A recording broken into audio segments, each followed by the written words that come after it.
For my video assessment piece, I attempted the University of Maryland study of Unplugged, which asks students to unplug from all forms of media for 24 hours. So TV, phones, internet, social media, music, computers, any form of digital or any kind of media.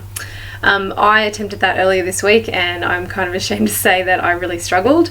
Probably by about mid-morning, I had completely given up. I was back on Facebook, I was on emails, I was on, responding to text messages thinking, how can I not reply to these people? I thought that was really interesting because, it showed me how difficult it really was to unplug.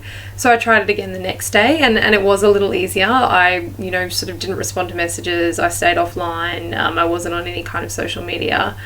I did watch a little TV and I went for a run, and I thought I can't do it without music, so I sort of plugged back in there.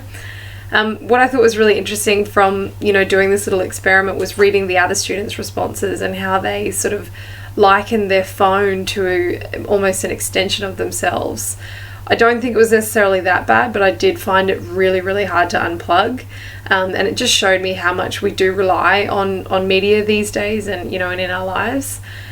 I found some interesting stats online which said that there are 968 million Facebook users, and an e-marketer estimates that 1.73 billion people use some form of social networking, which really just shows me how badly people want to connect. And I don't necessarily think that that's a bad thing. I think it's good for people to want to connect, and it's great that we have all these new, interesting and different ways of doing that.